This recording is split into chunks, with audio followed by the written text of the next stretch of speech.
जय बिहार, जय स्टूडेंट्स। आज बहुत दिनों के बाद मैं आप सबके बीच वीडियो को अपलोड कर रहा हूँ यूट्यूब पर, क्योंकि मेरा अपना विचार था कि मैं नया स्टूडियो बनवा लूँगा, उसके बाद मैं यूट्यूब पर आऊँगा। लेकिन कुछ कारणों से उसमें समय लग रहा है, इसलिए मैं पुनः आ रहा हूँ आपके सामने। और आज का जो क्लास है, हिंदी का क्लास है, बच्चे ध्यान से देखेंगे।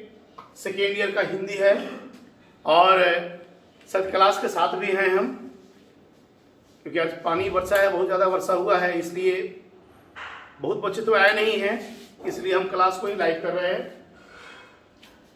ये जो कहानी है इसका नाम है पुत्र वियोग। और पुत्र वियोग होता क्या है? एक माँ के लिए उसका बच्चा ही सब कुछ होता है, और शायद दुनिया का सबसे बड़ा धन उसकी संतान होती है।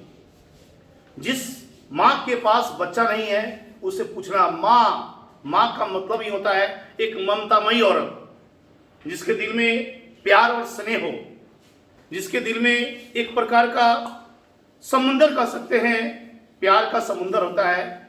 और जिसके पास बच्चा नहीं है उसको माँ नहीं कह सकते हैं, औरत कहते हैं। और ये जो कहानी है, इस कहानी में जो कवित्री हैं सुभद्रा कुमारी चौहान, उन्होंने अपने बच्चे को खोया था, कलेजे के टुकड़े को खोया था, और उसी के बारे में यह कहानी है, कविता के माध्यम से बताया गया है। आप लोग ध्यान से सुनिएगा। अगर अच्छा लगेगा तो लाइक करेंगे, अगर खराब लगता है तो डिसलाइक कर देना मुझको। चले, ये जो कहानी है कविता के माध्यम से मैं बता रहा हूं, इसमें एक माँ अपने बच्चे को खो देती है। मैंने फोटो के माध्यम से बताया है, एक विचलित करने वाला फोटो है, लेकिन मजबूरी में बताना पड़ता है बच्चों को समझाने के लिए। और यह श्रवण कुमार हैं, आप लोग को नाम सुने होंगे। हर माँ, बच्चे ध्यान सुनिएगा, हर माँ अपने बच्चे को श्रवण कुमार बनाना चाहती है, लेकिन पति को कभी श्रवण कुमार बनने नहीं देती है। और शायद मैं इसको कमेंट में बता रहा हूं। कहानी की शुरुआत कैसे होती है समझिएगा। शुरुआत करने के पहले एक चीज थोड़ा समझ लीजिएगा। जिस व्यक्ति की भी मृत्यु से आंख मिलती है, उसके बाद उसकी सिर्फ राख मिलती है, उसके बाद सिर्फ राख मिलती है। और शुरुआत करने के पहले बच्चे ध्यान दीजिए, माँ की दुआ खाली नहीं जाती, माँ की दुआ खाली नहीं जाती। आप लोग भी बोलिएगा, इसमें कोई बात नहीं है। माँ की दुआ खाली नहीं जाती, माँ की दुआ टाली नहीं जाती। बर्तन मांजकर भी तीन चार बच्चे पाल लेती है, मगर 3-4 बच्चों से एक माँ पाली नहीं जाती। समझ सकते हैं, यह कहानी भी शुरुआत ऐसे ही होती है। एक माँ की ममता की बात इस कहानी में दर्शाया गया है। बच्चे सुनेंगे और इसको आत्मसात करेंगे। आत्मसात का मतलब होता है अपने पर लेंगे उसको, ठीक है। चलिए, मांगने पर जहां पूरी हर मन्नत होती है, माँ के पैरों में ही तो वह जन्नत होती है। कहानी की शुरुआत भी ऐसे ही होती है। यही महादेव आपके सुभद्रा कुमारी चौहान है, और एक ऐसी कवित्री जिन्होंने पूरे देश प्रेम की कविताएं लिखी। और आप लोग सुने होंगे, झांसी की रानी की कविता भी इन्होंने लिखी थी। और आज भी, मरने के बाद भी आपको एक जानकारी दे दे, भारतीय नौसेना ने एक जहाज का नाम भी इनके नाम से रखा है। अभी जस्ट भारतीय नौसेना ने इनके नाम से एक जहाज का नाम रखा है, सुभद्रा जहाज। और एक सैल्यूट दिया है इनको, क्योंकि इन्होंने अपने पूरे ताउम्र को इन्होंने अपने देश के लिए कुर्बान कर दिया। देश प्रेम की कविता लिखी थी, और इसलिए इनका नाम स्वर्ण अक्षरों में लिखा गया है। चलिए अब थोड़ा इनके बारे में जान लीजिए। सुभद्रा कुमारी चौहान महात्मा गांधी के असहयोग आंदोलन में भाग लेने वाली प्रथम भारतीय महिला थी।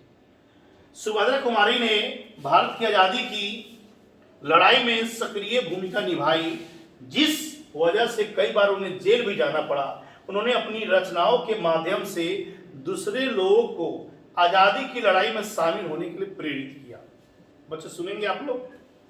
और अब थोड़ा इनका परिचय समझिएगा आप लोग। जन्म इनका 16 अगस्त 1904 में हुआ। बच्चे गौर करें, आप सब भी सुनिएगा। जन्म इनका 16 अगस्त 1904 में हुआ और जन्म स्थान निहालपुर इलाहाबाद में हुआ। मतलब यूपी में इनका जन्म हुआ है। निहालपुर जगह है, वहां पर जन्म हुआ। और इनके माता का नाम धीरज कुंवर था और पिताजी का नाम ठाकुर रामनाथ सिंह थे। ठाकुर रामनाथ सिंह थे। और इनकी माँ है, दुर्लभ फोटो मिला, मैंने उसको ले लिया। इनकी माँ है, कवित्री की माँ है। शिक्षा इन्होंने 9वीं क्लास तक पढ़ाई किया इलाहाबाद से। उसके बाद भारतीय आंदोलन में कूद पड़ी। महात्मा गांधी के बुलावे पे वह भारतीय आंदोलन में कूद पड़ी और उनका जन्म नागपंचमी के दिन इलाहाबाद। हम थोड़ा पूरा डिटेल बताते हैं। पढ़ाई का मतलब ये नहीं कि खाली इंटर पास कर लीजिए, उनके बारे में जान लीजिए तो पूरा हमेशा के लिए काम देगा। इलाहाबाद के निकट निहालपुर गांव में हुआ था। निहालपुर गांव में हुआ था। और पिता रामनाथ सिंह थे जो जमींदार थे, मतलब एक अच्छे परिवार से बिलोंग करते थे यह। और भाई इनको 2 और बहन इनको 4। पति का नाम था लक्ष्मण सिंह, जो खंडवा में शादी इनका हुआ था। खंडवा शायद एमपी में पड़ता है। और वहीं पर इनका शादी हुआ था। 1919 में शादी हुआ। असहयोग आंदोलन में, गांधी जी के असहयोग आंदोलन में भाग लेने वाली प्रथम महिला यह बन गई। मतलब प्रथम महिला थी। स्वतंत्रता सेनानी में यह भाग लेने वाली प्रथम महिला बन गई। इनकी बेटी का नाम सुधा चौहान था। हम जब पढ़ाते हैं तो पोस्टमार्टम कर देते हैं उनके बारे में। इनकी बेटी का नाम सुधा चौहान था और इन्होंने किताब निकाला उनकी याद में, अपनी माँ की याद में। उस किताब का नाम था तेज से तेज। तेज से तेज। और माँ की जीवनी को इसमें बताया गया है। माँ की जीवनी को बताया गया है जिसका नाम है तेज से तेज। इनकी मृत्यु कहाँ हुई थी? सिवनी जगह है और उसी में कार दुर्घटना में मर गई थी यह। उस समय यह विधायक थी, एमएलए थी। इन्होंने एमएलए का भी पद संभाला और एक सड़क दुर्घटना में मर गई। कब मरी? 15 फरवरी 1948 में मर गई। और मध्य प्रदेश में सिवनी जगह है, वहीं पर मरी थी। और दिन कौन था? बसंत पंचमी। जन्म ली नाग पंचमी, जन्म ली नाग पंचमी और मरी बसंत पंचमी के दिन। नागपुर से जबलपुर लौटने के समय, ऑब्जेक्टिव पूछ सकता है, नागपुर से जबलपुर लौटने के समय उन्होंने अपने जीवन का त्याग किया और इस धरती को छोड़कर हमेशा के लिए विदा हो गए। चलिए, और थोड़ा सा ही समझिएगा आप लोग। कभी हंसते हुए छोड़ देती है, कभी हंसते हुए छोड़ देती है। बच्चे समझिएगा बढ़िया से। कभी हंसते हुए छोड़ देती है जिंदगी, कभी रोते हुए छोड़ देती है जिंदगी। न पूर्ण विराम सुख में, न पूर्ण विराम सुख में, न पूर्ण विराम दुख में, बस जहां देखो वहां और विराम छोड़ देती है जिंदगी। और इन्होंने इस कविता को लिखा था, बुंदेले हर बोलो के मुंह हमने सुनी कहानी थी, खूब लड़ी मर्दानी वो तो झांसी वाली रानी। इन्होंने लिखा था इस बात को। आज वो कविता अमर हो गया, हर बच्चों के जबान पर यह रहता है। और यही सुभद्रा कुमारी चौहान थी। वो एक महान स्वतंत्रता सेनानी और एक लोकप्रिय लेखिका थी। उन्होंने अपने अनेक नाटक लिखा जिस पर बाद में अंग्रेजों ने जब्त कर लिया। ऑब्जेक्टिव पूछेगा। उन्होंने बहुत सारा नाटक लिखा जिसको अंग्रेजों ने कौन सी कर लिया? जब्त कर लिया। और वो नाटक का नाम क्या था? कूली प्रथा। बच्चे गौर करना, कूली प्रथा, गुलामी का नशा। कूली प्रथा, गुलामी का नशा। और उनकी दोस्त जो थी एक बहुत अच्छी कवित्री महादेवी वर्मा थी। दोनों ने एक स्कूल में पढ़ाई किया था। ऑब्जेक्टिव के लिए बता रहे हैं, इस ऑब्जेक्टिव पूछता है। उनकी दोस्त का नाम क्या था? महादेवी वर्मा। पढ़ाई कहाँ किया था? Crosthwaite school Allahabad. Crosthwaite Christian का स्कूल था, उसमें पढ़ाई किया था इन्होंने। और बाद में एमएलए बनी, कांग्रेस पार्टी से इन्होंने एमएलए, मध्य प्रदेश की एमएलए बनी, 1947 में बनी। पुरस्कार इनको सक्सेरिया पुरस्कार मिला था। पूछेगा ऑब्जेक्टिव, कौन पुरस्कार मिला था इनको? सक्सेरिया। कोई पुरस्कार होता है, 1930 में इनको पुरस्कार मिला था सक्सेरिया। और किस किताब के लिए? ऑब्जेक्टिव पूछेगा इनको कौन पुरस्कार मिला था? सक्सेरिया। कौन? कौन? और किस किताब के लिए? कब मिला? एमएलए कहाँ की थी और कौन सी उम्री?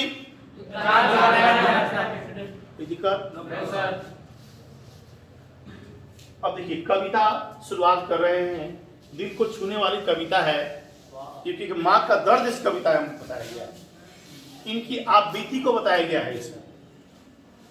सुनिएगा, आज दिशाएं भी हंसती है, आज दिशाएं भी हंसती है उल्लास विश्व पर छाया, मेरा खोया खिलौना अब तक मेरे पास नहीं आया। कविता का पहला लाइन, हम लाइन बाई लाइन को तोड़े हैं, समझाएं। देखिए यह विश्व है, पूरा लोग उत्साह में है, खुशी में है, लेकिन एक माँ का दर्द इसमें बताया गया है। एक माँ जिसके लिए उसका बच्चा मर गया, फोटो देख रहे होंगे आप लोग, जिंदगी बैठी थी अपने हुस्न पे फूली हुई, जिंदगी बैठी थी अपने हुस्न पे फूली हुई, मौत ने आते ही सारा रंग फीका कर दिया। और शायद हमने इसको लाइन बाय लाइन को समझाया भी है, थोड़ा कविता बड़ा है, सुनिएगा आप लोग। पुत्र के अचानक मरने के बाद एक दुखियारी माँ बोलती है कि सारे संसार में खुशियों का माहौल है, लेकिन मेरे लिए सारी खुशियां बेकार है, क्योंकि मेरा बेटा मुझसे छीन गया, मेरा बेटा छीन गया और बहुत दूर चला गया। सेकेंड लाइन इसका, शीत न लग जाए, शीत का मतलब ठंडा होता है, शीत न लग जाए इस भय से नहीं गोद से जिसे उतारा। देखिएगा, बढ़िया सुनिएगा, शीत न लग जाए इस भय से नहीं गोद से जिसे उतारा, छोड़ काम दौड़ कर आई माँ कहकर जिस समय उतारा। एक बच्चे का दर्द, एक माँ का दर्द। माँ का साया हटते ही गम की परछाई आती है, माँ के पल्लू के साए में गमों को नानी याद आती है। और हमने इसको हिंदी में बनाया भी है, हिंदी में बनाया है। मैंने अपने पुत्र को हर दुख से बचाने का प्रयास किया, उसे सर्दी न लग जाए, वो बीमार न पड़े, यही सोचकर मैंने उसे गोद से जमीन पर न उतरने दिया। चलिए, थपकी दे दे जिसे सुलाया, थपकी दे दे जिसे सुलाया, जिसके लिए लोरिया गाई। बच्चे गौर करना, जिसके मुख पर जरा मलिनता देख आंख में रात बिताई। एक माँ होती है, रात रात पर जगी रहती है, अपने बच्चे को थपकी देकर सुलाती है। और थोड़ा इसको सुनिएगा आप लोग। पूछा जब मैंने भगवान से स्वर्ग का पता, सुने बच्चे, पूछा जब मैंने भगवान से स्वर्ग का पता, तो उसने अपनी गोद से उतारकर माँ की बाहों में सुला दिया। अब समझ सकते हैं, माँ के पल्लू से बड़ा दुनिया में कुछ नहीं होता, माँ के गोद से बड़ा दुनिया में कुछ नहीं होता।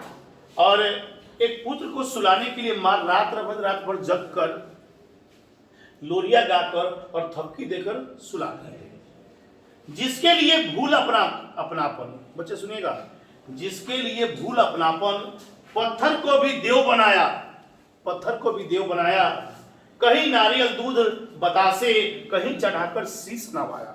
वो बच्चे की खुशी के लिए, तबीयत खराब था बच्चा का, उसके लिए एक पत्थर को भी देव बनाया और नारियल चढ़ाया, फूल दूध चढ़ाया, बतासा चढ़ाया, और उन्होंने एक मंदिर में भी कौन सी किया, शीश नवाई, कि मेरा बच्चा सही हो जाए, सकुशल हो जाए, मेरा बच्चा पुनः स्वस्थ हो जाए। एक माँ अपने बच्चे की लंबी उम्र के लिए एक पत्थर को भी देव मानकर दूध, बतासा और नारियल चढ़ाती है और उसके सामने शीश झुकाती है। सुनिएगा आपको, फिर भी कोई कुछ न कर सका, फिर भी कोई कुछ कर न सका, छीन ही गया खिलौना मेरा, मैं असहाय विवश बैठे ही रही, उठ गया खिलौना मेरा। इतना होने के बाद भी ऊपर वाले ने उसके बच्चे को नहीं बचाया और वह बच्चा गोद में ही तड़प तड़प कर माँ के सामने मर गया। और यहाँ पढ़ेंगे आप लोग, माना थक कर आंखें उसकी बंद होती है, पर माँ सोती भी है तो फिक्रमंद होती है। एक माँ ऐसी होती है।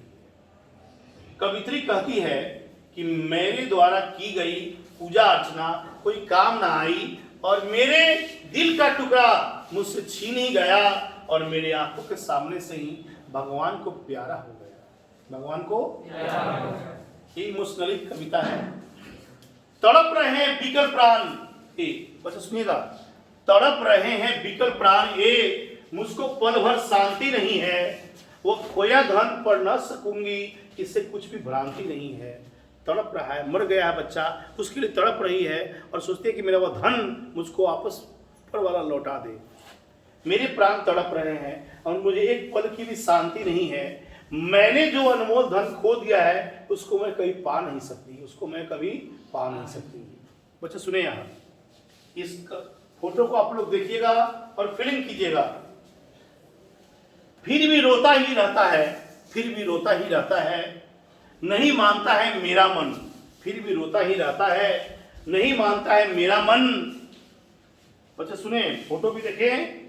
बड़ा जटिल नीरस लगता है, बड़ा जटिल नीरस लगता है, सुना सुना जीवन मेरा।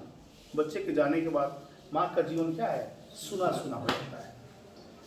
एक माँ रो रही है अपने बच्चों की खुशी के लिए, और मैंने इसलिए थोड़ा सा लिखा है, तुमसे छूटकर भी तुम्हें, तुमसे छूटकर भी तुम्हें भूलना आसान न था, तुमसे छूटकर भी तुम्हें भूलना आसान न था, तुमको ही याद किया, तुमको ही याद किया, तुमको भुलाने के लिए।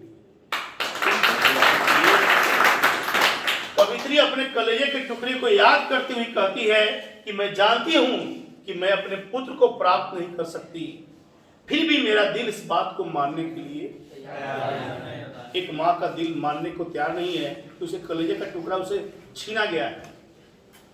फिर बोलती है, यह लगता है एक बार यदि पल भर को उसको पा जाती। देखिए माँ कितनी नासमझ होती है। यह लगता है एक बार यदि पल भर को उसको पा जाती, जिस से लगा प्यार से सर सहला सहला उसको समझाती। यही है माँ अपने बच्चे को रो रही है, माँ बच्चा उसको समझा रहा है। ऐसा ही चाहती थी वह माँ कि मेरा बेटा दोबारा लौट आए, मेरे पास आ जाए। कवित्री कहती है कि यदि मैं अपने पुत्र को एक पल के लिए भी पा लेती तो उसको जी भर कर प्यार करती और उसको समझाती कि वो अपनी माँ को छोड़कर न जाए, लेकिन शायद अब यह संभव नहीं है, संभव नहीं है। और फिर अंत में बोलती है, देखिए, मेरे भैया मेरे बेटे अब माँ को छोड़ न जाना, मेरे भैया मेरे बेटे अब माँ को छोड़ न जाना, बड़ा कठिन है बेटा खोकर माँ को अपना मन समझाना, माँ को अपना मन समझाना। आप देख रहे होंगे, आप लोग के साथ भी ऐसा हुआ होगा। कब तक सब्र करूं, आंखें तो बंद कर लूं, पर इस दिल का क्या करूं, इस दिल का क्या करूं। एक माँ सोचती है। कवित्री अपने पुत्र को याद करती हुई कहती है कि मैं अपने पुत्र को एक पल के लिए भी पा लेती तो उसको समझाती कि मुझे छोड़कर मत जाए। माँ के लिए उसका पूरा संसार उसके कलेजे का टुकड़ा होता है। फिर बोलती है माँ, भाई बहन भूल सकते हैं।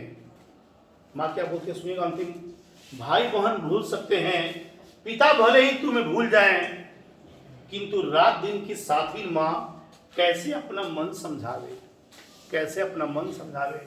रात दिन जो तुम्हारे पास रहा वो साथी कैसे अपने मन को समझाए। और वो बच्चा चला गया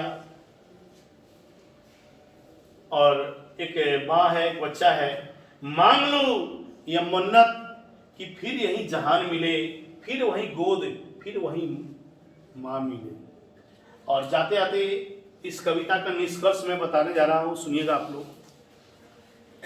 एक माँ क्या सोचती है, काश कि तू फिर से नन्हा बन जाता। बच्चे गौर कर रहे हैं, सब कुछ सुनिएगा आप लोग। काश कि फिर से तू नन्हा बन जाता, मेरे लिए तू फिर से मेरा मुन्ना बन जाता, मेरे लिए तू मेरा फिर से मुन्ना बन जाता। तेरी उंगली पकड़कर रात तुझे दिखला पाती, तेरी उंगली पकड़कर रात तुझको दिखला पाती, मुस्कुरा कर जीना फिर से सिखा पाती। मैं यशोदा तू मेरा कान्हा बन जाता, मैं यशोदा तू मेरा कान्हा बन जाता। काश कि तू फिर से मेरा कान्हा बन जाता, नन्हा बन जाता, कान्हा बन जाता, जो भी हो।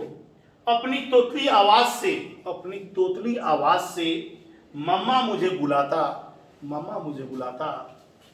औरों से छिपकर मेरे आंचल में छुप जाता, मेरी गोद में सर रखकर चैन से सो जाता। काश कि तू फिर से मेरा नन्हा बन जाता। मुझे न देखने पर आंसू तेरे बहने लगते, कहाँ हो माँ कहने लगते। मुझे देखकर चेहरे पर तेरे हंसी का फवारा आ जाता। काश कि तू फिर से मेरा नन्हा बन जाता। माँ का दर्द, एक माँ का दर्द मैंने इस कविता के माध्यम से बताया है। और इस कविता में यही बताया गया है कि शायद माँ से बढ़कर दुनिया में कोई भी धर्म नहीं है, कोई भी शिक्षा नहीं है, कुछ भी नहीं है माँ के सामने। और माँ को आप इज्जत दीजिए, रिस्पेक्ट कीजिए, क्योंकि माँ ही सब कुछ है। माँ है तो आपका जीवन, हम समझते हैं कि शादी के बाद माँ स्थान सेकेंड हो जाता है, लेकिन माँ के सामने कोई दूसरा नहीं हो सकता है।